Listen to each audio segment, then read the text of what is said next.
Hello, everyone. What's going on? This is the Noah Gillian Show, and I, of course, am your host, Noah Gillian. So happy you decided to join in today. Joining me on the show today is first-time guest, former Fairfield University pitcher who appeared in 56 games for the Stags, thrown close to 150 innings, and punched out 116 batters during his time there. Wow. Josh Arnold, what's going on, dude? Wow. That's a hell of an intro, man. Thank you. Did a little research today. Come on, I had to I make sure love we it. were on top of it. Yeah, Um, man. Excited to be yeah, here. yeah, Thanks for man. having me. Right, happy to have you on. But yeah, it is the 23rd of February, obviously today. So on today's episode, we're going to be breaking down the rule changes that happened during the last CBA, and they're going to be implemented this season, and what that's going to kind of look like in the bigs this season. And then, we'll talk a little spring training storylines coming out of the early portions of camp, time to wrap up the show. So before we get into it, please hit that subscribe button. You're following us on YouTube. If you want to give us a 5-star review on Apple Podcasts, Spotify, wherever you're listening, really help the podcast grow. Also, you can find us on social media. Check the description below for all our handles, myself and Josh's. And then, yeah, without further ado, let's just get right into it. Do it. So Josh, big rule changes coming to MLB this year. It's going to pretty much change the way baseball is played, Yep. fundamentally sound. So we'll go through. There's kind of five big ones that, or the one is kind of included with the other. But we'll start off with the pitch clock, which has been the main thing that has been, I feel like, the most scrutinized. A lot of players say they just absolutely hated the idea at first, but have kind of been coming around. So first off, let me just say that the pitcher has 15 seconds to throw with no runners on base, and that clock starts right when he gets the ball back, get back on the or when he steps on the rubber. I'm not exactly sure there, but I think right when he gets the ball back. When there's runners on, he has 20 seconds. So first off, obviously, like I mentioned in the opening, you were a pitcher. Talk to me about the pitch clock and how that's going to change a pitcher's routine, I guess, just on the mound.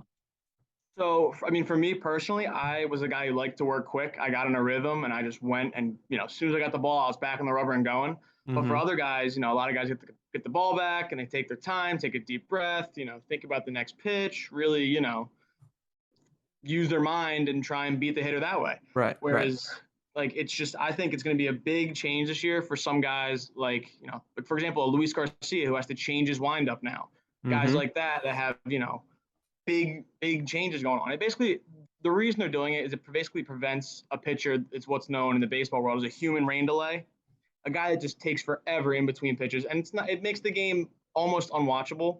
Mm-hmm. With the changes they implemented in the minor leagues last year, the games were like on average 25 minutes shorter. So I was opposed to it at first because I just didn't really understand why they were doing it, and then seeing the numbers, I mean, it makes sense. And talking to some of my friends that are still playing and in the minors, they said it's a short adjustment period for some guys and there's going to be a couple automatic balls and whatnot called here and there. But, after a month and one spring training, they're going to, iron out all those kinks, and everyone should be on the same page, and it should be honestly a lot better Yeah. going forward. Yeah, Theo Epstein was on MLB Network the other day, and he was talking about a lot of it. And I think the main thing he was saying is exactly what you were saying. It's not to speed up the game; it's to speed up like the non-action moments, like exactly what you said. Correct. Like guy's taking his time, he's going around.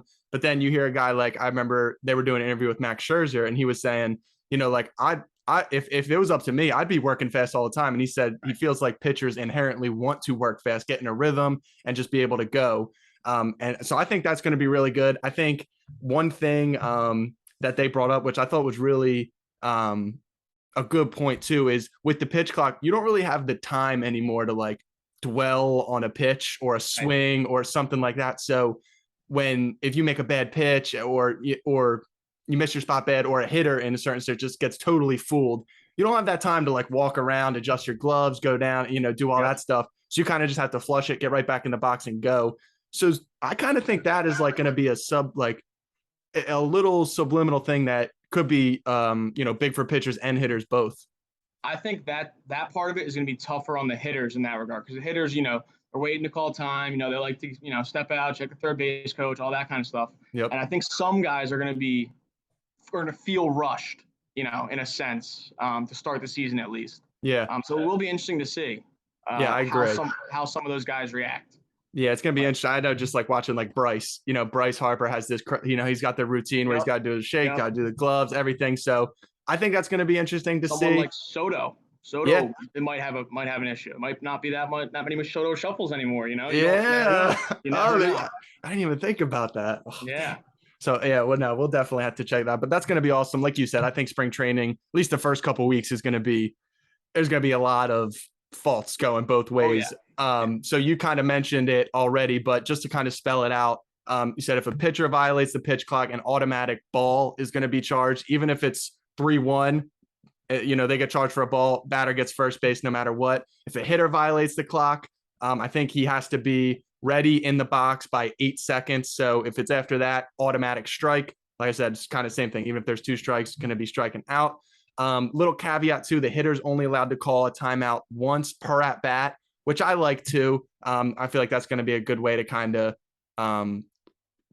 give the hitter at least one out, where like if he's really, really feeling rushed, like, all right, timeout, let me reset, and then kind of go on with the count. So I do think that's going to be interesting. I could almost see more hitters utilizing the timeout too, whereas like maybe they might not have, but I could see them doing that. So I'm happy that they put penalties kind of in place to enforce it, but it doesn't feel like strict. It's not like a balk where like if you got runners on and you're going over the time limit, you just give a free base. It's just a ball, kind of keep it moving. So I think that's good to have. And then the other thing with the pitch clock is going to be the limited disengagements or the reduced disengagement. So I wanted to get your thoughts on this, because a lot of the pitchers have pushed back a little bit. So you can only throw over 2 times. And if you don't get the guy out on the 3rd throw over, then he automatically is granted the 90 feet and it's a balk. So you get 2 throw overs, but as I'll let you kind of get into, if you're going to throw over that one time, if you throw over a second time, guy on first base is almost like, all right, he's got to get me. So talk about that a little bit and how that's going to affect the running game and pitchers in general. Yeah, that's going to be very tough on a lot of guys. I think a lot of base runners are really going to take advantage of that. And we haven't seen a 50-plus base steal guy since 2017, I believe. I almost guarantee that there will be a guy over 50 bags this year, just because the jumps that they're going to be able to get are unbelievable. And they can, even if the guy hasn't thrown over and the pitch clock's winding down 2-1, they can get a better jump because they have a visual right in front of them to see, oh, this guy only has X amount of seconds left. I can, they can really take advantage of that. And I just was thinking, like, imagine if this rule was in place when Ricky Henderson was playing. He would have stole 200 bases a season. So I think it's going to be really interesting. It's going to be tough for pitchers, man. I mean, the best way to stop the running game is, good holds, meaning like, you hold the ball, not to say, you don't come set and then 1 second, 2 second, you deliver home, you hold it, 1 second. And the next pitch, you do 3 seconds. Then you do, or whatever. You just got to mix your holds so the runner doesn't know when you're going home. Right. But, with the pitch clock now, that's going to be even tougher. And now you're limiting these guys, or limiting them throwing pickoffs over. So it's going to be a real challenge for guys that aren't great at holding runners on. Like if someone like John Lester was still in, John Lester would be, he'd be in trouble, man. Yeah, like Noah Syndergaard. Yeah, like they're going to have trouble. Yeah, and I think another kind of interesting point, I had 2 points that you kind of brought up in my head. The one, I feel like lefties innately just have that advantage already. Always. Because they're going to be able to see right in front of them and then be able to get a quick pick. So working on pickoff moves for righties, I think is going to be crucial, like especially. And Taijuan Walker mentioned that too. He's like, the pickoff's a big part of my game. He said, I think he picked off like 5 or 6 guys last year. And, it's kind of not handcuffing a guy because you can still do it, but in a sense, handcuffing the guy. It also could be an advantage for someone like Taijuan Walker who has a really good move. Say he, picks off twice, right?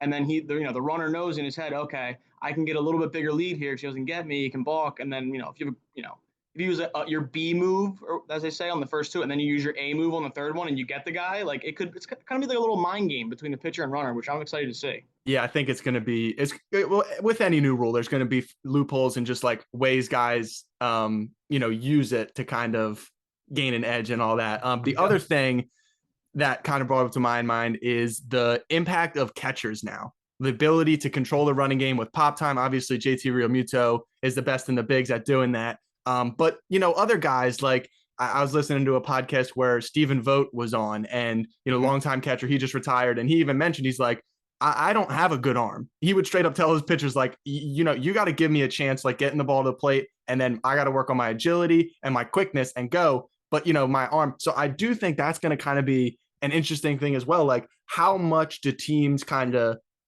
favor maybe more of a defensive first catcher, or I'm trying to think of specific examples off the top of my head. Murphy, Obviously, Braves trade. yeah, Sean Murphy, absolutely great trade for them. Or a guy like, I'm just trying to think. I don't know how. Obviously, Travis d'Arnaud on the same team. Yeah, Maldonado, dog behind the plate. So like, but then again, that guy's hitting. Maldonado's only hitting like 210, 220. So, do the Astros? I guess it comes down to philosophy. Like, are you going to value the controlling the running game, or at some point are you like, listen, they're going to run wild on us regardless, and then do we just get some more pop behind the plate? So I think that's going to be kind of an interesting aspect, because a lot of players, and this we can almost swing it back to the pitcher, and I want to get your take on it, is a lot of people say stolen bases happen almost more off the pitcher than the catcher. So it can almost be where I'm kind of contradicting my statement a little bit, whereas guys like Aaron Nola, traditionally slow to the plate. Do you think I'm going to try to figure out how to phrase this, like, how important is it going to be? Like, obviously with the pitch clock, the emphasis has got to be on getting to the plate quicker, right? Like, in spring training, it's got to be drilled down, right? Like, improving your mechanics. And now I guess I can ask you this. Do you think speeding up your delivery to the plate will affect actual guys pitching, like actual, like their shape, their velocity, all that kind of stuff, and make them maybe a slightly worse pitcher because they got to speed up and go to the plate? I wouldn't say it would make him a worse pitcher, but it definitely is a big adjustment. Like, I know, for example, myself, when I had a slide step from the stretch, if I knew, I had a quick runner on base, I would slide step, or like a knee knock. I wouldn't do, a traditional leg kick by any much. But so I was like a 1.2 to the plate with my slide step / knee knock, whatever you want to call it. Mm-hmm. And with my traditional leg kick, I was like a 1.4, 1.45, somewhere in there. But with my, my slide step, I traditionally would lose roughly a mile an hour on my fastball compared to the high leg kick. So yeah, you're gaining that extra 0.2 of a second, but you also might be losing a mile an hour on your fastball, or losing a little bit of spin rate on your breaking ball because you're not getting behind it enough. So little things like that might not look like a big deal are going to make all the difference for some of these guys. Yeah, and especially guys maybe that don't throw as hard. Like take Aaron Nola, for example, just not to pick, but like guy maybe only throws 92, 93, 94 when he's really spinning it. But like if he has to speed it up, and now he's throwing maybe more 91 mile an hour pitches, like, like you said, it might not be a large percentage, but maybe it could only be, 30% of the pitches that you throw or whatever, but that's still a percentage of pitches that you're not throwing of, what your normal velocity would be. Which, right. In the big leagues, a 93 mile an hour fastball compared to a 92, not 92, but 91, like, 2 mile an hour difference, that makes all the difference in the world. At the level that is, those guys can tell the difference between those two speeds and be able to make an adjustment. So I'm excited to watch, man. Yeah, I think that's a great point. I'm excited to watch and see how it goes. So 2 more things we can touch on here. One, I'll start off before we get into the last one. I feel like we might discuss that a little bit more. First one, bigger bases. So each base is going to go from 15 square inches to 18 square inches. So it's going to be about 4.5 inches smaller distance between first and second. Yep. So let me get a quick take on what you think of that, whether it be injury risk or the stolen base game. What are your thoughts on the bigger bases? So I don't mind the bigger bases. Like you said, it eliminates the injury risk. Like when Trout slid into second, stealing the bag, and tore his thumb in 2017 or whatever, I had to miss 3 months. It's to avoid stuff like that. And it's if the old bases, a guy can put his foot in front of the bag, and if you wear a size 13 shoe, there's 1 inch on either side of you to get to the bag. So I can see where they're coming from and why they're doing it. But with the pitch clock and the bigger bases, it's just encouraging runners to run more. And in the minor leagues last year with these in place, stolen bases went up. I think it was 50 or 0.5 attempts a game more as from the season over season.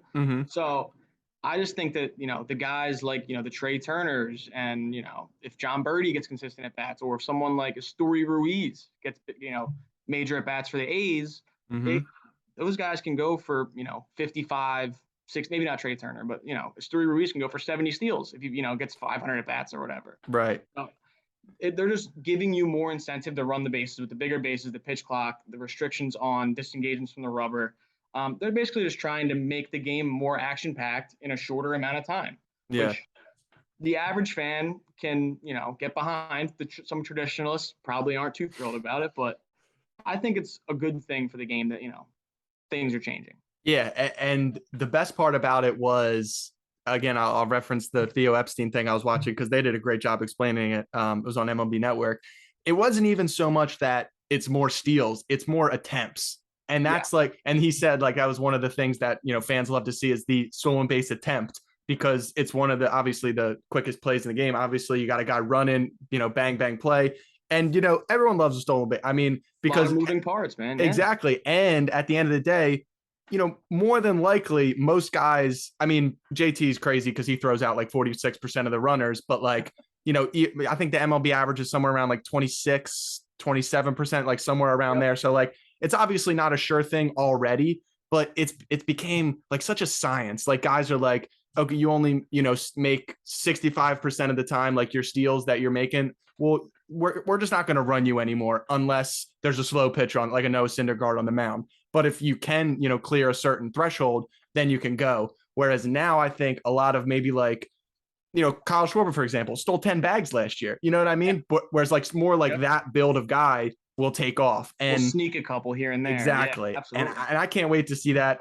Obviously as a selfish Phillies fan, I'm so excited that Trey Turner's now on the team and we get to see him running wild. But I do think the injury part is probably my favorite thing, because another thing like Max Muncy, I remember a couple years ago, he stuck his arm out right down the first base line and like really tore his elbow up.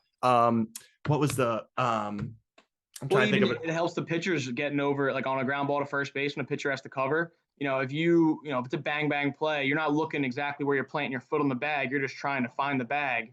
And that runner's barreling down the line, and he's, if you somehow accidentally put your foot in the middle of the bag, he's dropping his spike right on top of you. Oh my God. Of course. Why? So it gives them a little bit more room for error in that regard. So Right. Yeah. So I think it's one of those little changes that I think will in the long run, I think it's just like it's going to be a good move in general. I don't think it's really going to alter the game like a lot, like 4.5 inches. I know there's a lot of bang bang plays on steals, but like at the end, it doesn't sound like a lot, but in the small space and like a stolen base and a sliding attempt, I think it's going to make a bit of a difference. I think you're going to see a lot more craftier and swim move type slides where the guys are really going to get creative trying to get around tags with more surface area to get to. I love that. So I think that's a great one. So the last rule change we got here is arguably bigger than the pitch clock. It's maybe not. Regardless, we'll probably put on the same. The ban of the defensive shift.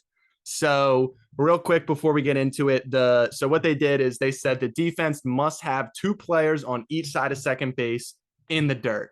And one of the little modifications, they said you can't swap players. So like you can't put your shortstop on the right side of the diamond if there's a lefty up just to get a better defender over there. They have to play their positions. They did say you can bring an outfielder into the infield and an outfielder like, where second baseman used to play on the shift, like in the outfield grass. You can bring an outfielder up to there.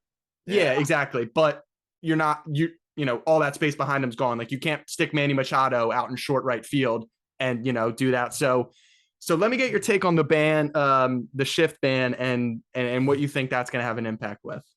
I will miss Manny Machado running down balls in deep right field at Petco Park, on the warning track. That was fun to watch. But yeah, I think it's they're the guys that are going to be benefit from it are the pull guys, and the guys that get shifted a lot. Like someone like Corey Seager, who is not necessarily a pull guy, but he got shifted in 95% of his at bats last year.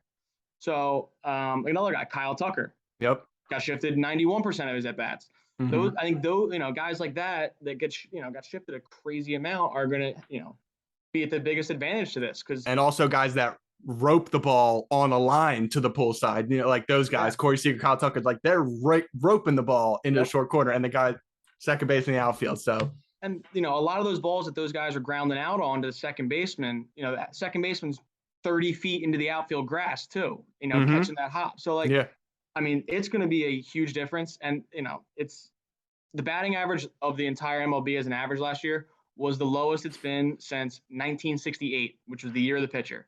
So, they're trying to create action and create, like, for lack of a better term, like chaos. They want runs, they want action, and they want the games to be shorter. And that's what they think the fans want. And it's also going to open back up, which I'm sure you can appreciate, just the knock up the middle. I feel like all these baseball guys say, like, from whenever you're playing baseball or high school, T-ball, and all, if you hit a line drive right up the middle, that's a knock. But all of a sudden, you got a shortstop standing right there. And it's going to be interesting, though, because they do say just on the side of second base. So theoretically, you could stand pretty close to behind second base, but still on the one side. So it's going to be interesting to kind of. And it's not the traditional positions where the shortstop has to be between second and third, and the second base, like, there's going to be little ways around it where guys can semi shift, I guess you could call it. Yeah. But I agree. Good point. There was a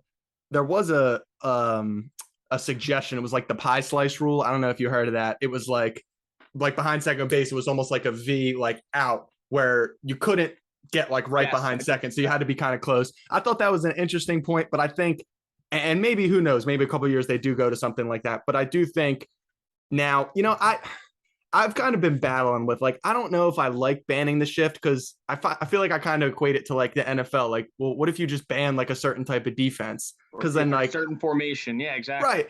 And then, it's kind of tough to compare across sports. But I do think in general, it'll be a good thing, because, your big batters, your big guys, like, you want them on base. You want them getting hits, like running the bases and all that stuff. So when you take that shift away, it's really going to allow those guys to do that. It's also going to put the importance on second base defense. I feel like a lot of times, you put your not as strong defender at second base. I don't know if that's, how you feel as well, but that's going to be a factor now. Like, oh yeah, absolutely. Like a guy like Colton Wong, a guy, I'm trying to think of, these guys at second base are going to become more valuable than, trying to think off the top of my head. I mean, Max Muncy's fine at second base, but, but he's no Gold Glover. Right. Those guys where, and it almost comes back to my catcher thing that I was making earlier. It comes down to the manager. Do you want defense? Do you want offense? You can't rely on the numbers to shift and do that to hide players. So yeah, you can't hide a guy at second that's going to hit 35 home runs or whatever. Exactly. You got to play a solid defensive second base. Exactly. I think the biggest challenge for the infielders with this shift change is a lot of guys, that I watch, they like starting on the outfield grass and walking up, and maybe starting 2 steps off the grass. And then when the ball's hit, they can react. And, it gives them like that split second more time to react to the ball. So I think that's going to be a big challenge for infielders and a big getting used to for especially middle infielders. Yeah. Because a lot of those guys like to start on the grass, and that they're not going to be able to anymore. Yeah, I think I saw something that they're allowed to be moving out of position, I guess, to start, like, while the pitch clock's running. They don't have to be necessarily as soon as the pitcher starts, though, they got to stop, I believe. Right. Or like get in their right position. So that's going to be interesting. It's also a challengeable and reviewable thing. Maybe not challengeable, I might have misspoke, but it is a reviewable thing to check the shift. So I hope they don't go overboard, looking for defensive alignments out of place and everything. But it's going to be interesting. Some of these managers are going to have crazy setups and everything with their outfielders. I think it's going to be interesting to see. But overall, I'm excited. I mean, so overall, there's been, obviously, we went over like 5 little rule changes there. Do you think, I mean, we think it's going to be more exciting. Do you think all these are going to be good for baseball? You said the traditionalists might be a little mad, and, baseball's never had a clock. You hear all these things. You think it'll generally be a positive that we're moving in this direction? From the reviews I've heard from the guys that used these rules in the minor leagues last year, they said that it's going to take a little bit of getting used to, just because nobody's really watched the game in this way. It's never, unless you went to a minor league game last year or watched some on stream or whatever, you're not familiar with this kind of baseball. I mean, not that it's a different game. It's still a game of baseball. It's the same Right. thing, little nuances. But yeah, I think that it's going to be good for the game in the long run. Totally different conversation. But moving into next year with the robot umpires, bad for baseball. That is bad for baseball. I think what they're doing this year is on the right track for sure. Yeah. For sure. Yeah, I agree. The robot umps. We'll have that conversation. We'll have that conversation when it comes down to it. But yeah, I agree. I think anything to make it more exciting. Honestly, the length of games. Maybe I'm just a baseball fan, so I don't really care. I don't have an issue with the length of the games. I don't have a problem watching a baseball game, but I do know that for the casual fan, when a guy puts his glove under his arm, takes his rubbing the baseball, like. And this is what I keep referencing the MLB Network thing, but that's when they'll like drop their heads or like they'll go on their phone or they'll do something. That's whereas lose interest. Exactly. Now with the pitch clock, it's they get the ball back, they're on the rubber, and you're engaged because okay, the runner's leading off. There's 10 seconds left. All right, we're ready to go. So there's less time to kind of like have that lull, and then you still have the half innings. So obviously, when we're switching, if like there's going to be downtime. They did put a timer on that as well, though. Oh yeah, that was how long? Well, that was a couple years ago now, right? I'm not exactly sure the specifics, but they didn't alter that though, right? They didn't alter the time at all. I don't know if they altered it, but I think they updated it. Like there might I was reading something that was saying like if the catcher made the last out on the bases, you would be exempt or something. If the guy had to get dressed. Yeah, but I'm not exactly sure what that was referenced to. Okay. Hey, no, but overall, I think it's going to be good. I mean. 3 hours, is kind of long. 2.5, I think is right in that more sweet. Reasonable, yeah. Yeah, it's right in that sweet spot, and it's going to be interesting. Someone said this too. I think Jason Stark. I was listening to one of his pods. He said, "Just wait for that first Angel Hernandez moment, or just one umpire where like it's the 9th inning, it's 1-2, 2-1, 2 out, and a guy's just like, nope, you took too long, strike, game over." Like I can see guys getting. It's going to happen. Human for that. So that's going to be an interesting thing to keep an eye on. It happened a little bit in college this past weekend in Texas. They were up in a big spot in the 7th inning, I believe. They were down by 1, guy on second base. I think it was a 2-2 count, and the hitter wasn't ready at 8 seconds. Guy punched him out, inning over. See you later.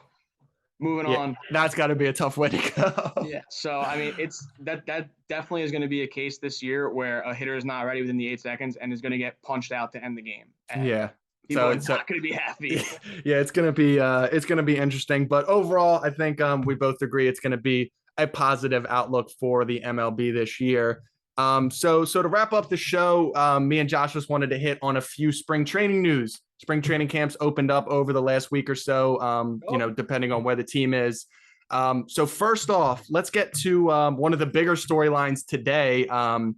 Obviously, Dave Dombrowski had a press conference today, and they talked about he was one of the things. Noah Song, great name, by the way, pitcher from the Naval Academy, was on active duty, I believe was the case. If you know more than me, feel free to jump in. But then he got discharged or moved to the reserve. He got discharged and moved to the reserve or the selective reserves. Okay. He got approved. Yeah, so he was selected in the Rule 5 draft by the Phillies from the Red Sox, I believe, and was a beast at Navy. I believe he was. I'm trying to think of the innings. He was a projected first rounder. He threw like 100 innings, struck out like 170 guys or something. Supposed to be a first rounder, and then fell to the 4th due to his military. What's recruitment or obligation? Yeah, that's the word. But yeah, it's that right there changed a little bit of the college landscape. If for you college baseball fans, somebody like Paul Skeens, who was a star 2-way player at Air Force last year, possible top 5 draft pick in this year's draft, big time prospect. He saw what was going on with Noah Song and that he might not be able to, be placed in the reserves, and that could affect his baseball career. So he ended up leaving Air Force and transferring to LSU. Wow. So he is now the Friday starter and 3-hitter on LSU's roster, where he made a career decision and realized that, baseball is a better opportunity for me at this moment. And I believe he's going to go back and finish his degree from Air Force after his baseball career is over. Right. But when you graduate, you have to fulfill that commitment right away. Correct. And him transferring somehow negates that. I'm not exactly sure all the logistics with the military, but that is why he transferred from Air Force to LSU in his draft eligible year. Wow. So yeah, that's something to look out for on some of those teams if draft eligible guys. Yeah, and it's pretty crazy like that. Yeah, just the ripple effect and like almost the butterfly effect. I wasn't familiar with that player who got transferred to LSU. So that's interesting. And this guy Noah Song, obviously he's at Phillies camp now. They said he's got to stay on the 26-man roster for a full year. Otherwise, they have to send him back to Boston or trade him to another team. And the guy hasn't pitched in 3 years. So even Dombrowski said in the press conference, we're not expecting a lot. He even said it's a long shot, when as far as to use that word. So, and he said it's a bull. We're not going to build him up to be a starter. I believe he was a starter at Navy, yes. Right? Yeah. Yep. So he was a starter, but they're going to build him up in the bullpen. Obviously, you can't build him up to a starter after not throwing for 3 years. But it's going to be interesting. I think it's just a cool thing to kind of see something like that happen, and still, guys that were in the Navy, even some guys, unlike the player you mentioned, even some guys that are still in Navy, like, okay, well, maybe I can go, serve some of my term or serve all my term and then have an opportunity to go back and play. Obviously an elite talent like Noah Song is, you have to be, that kind of guy for a team to take a chance on you like that and wait. So I think that's going to be interesting. But I don't know. Do you remember watching or hearing about Noah Song? Because you said he was a projected first rounder. I think Dombrowski said they were looking at him in the first round. And it was nasty. I don't know much about like his pitch mix, like how hard he threw. He was drafted in 2019, and I just know him from I played college baseball at the same time as him. I think I was in the same grade as him, or maybe he might have been a year older than me. I think he graduated in 19, right? So probably a year older. His draft year was 19, then he was in my grade. But but anyway, regardless. I just hearing about him through the grapevine. Hearing he's the best pitcher in the country, this and that. I think my junior year he was like 95 to 98, and was just lights out, wipeout slider. Could locate his fastball. Actually played with the kid who faced him. Said he was the best pitcher he's ever seen. Wow. But, it's also a random college kid. Yeah, but still. But, he was definitely a talked about name back in 2019. He was known. He was on everybody's radar for the most part. So okay. I'm very excited that the Phillies have him and hope that he can, make the transition after being out of baseball for a while. Okay. I like to hear that. We'll see if it ends up turning out there. So real quick before we wrap up, I did want to talk about probably one of the biggest free agent deals this offseason. Jacob deGrom left the New York Mets and went to the Texas Rangers. He was slowed down a little bit to start camp. It's been the knock on Jacob deGrom is injuries. But he started through a bullpen today, so he's starting to get work back up. Real quick before we finish up, Josh, let me get your thoughts on the Rangers this year. They made a bunch of splashes over the last couple of years. You already mentioned Seager. What do you think about Texas this year? I think Texas is going to be a really fun team to watch. They were bottom 10 in the ERA and WHIP last year, and they went out and they attacked that pitching staff. Like you said, they brought in deGrom, they re-signed Martin Perez, they bring in Nate Eovaldi, Andrew Heaney.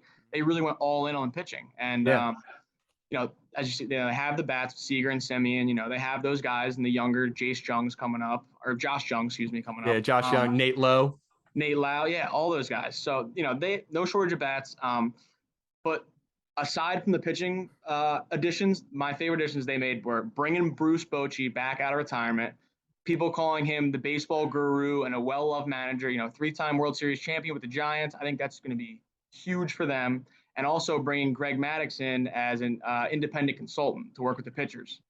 So you just bring in all these pitchers, and then you have the likes of Jack Leiter and Kumar Rocker and Cole Winn that you now have Greg Maddux all working with. So I think the future is very bright over there in Texas. Yeah, it's gonna be crazy. The AL West is absolutely loaded outside of Oakland. But we'll let them live. But yeah, obviously Houston defending World Series champions. Unfortunately, obviously the Angels. We'll see how they kind of go. And then the Mariners. I mean, I'm ready to go for the Mariners. They kind of dipped their toes in the pond last year with the postseason berth, but I'm ready to go. I mean, after they picked up Luis, they got Kirby. His young arms got a year of Gilbert. Oh yeah. Robbie Ray is just kind of there, and he's like. They have a great young core, man. They really do. I think they're going to be, around for a long time if they can retain those guys. Yeah. So it's gonna be a lot of fun as spring training kind of keeps unfolding. We start to get some games. We start to get some more news. We're definitely gonna be back to be talking that because obviously once football season gets over, we're obviously gonna stay tuned with basketball on the pod, but once baseball gets going, we're going to be locked in. So we're definitely going to have Josh back on. That's going to wrap it up, though, for the show. Once again, feel free to check us out in the description below for our social media handles. Josh, my guy, appreciate you coming on, taking the time out. We'll definitely have to get you back on soon. Yes, sir. Yes, sir. Yeah, so thank you guys for tuning in, and we look forward to seeing you back here again next time.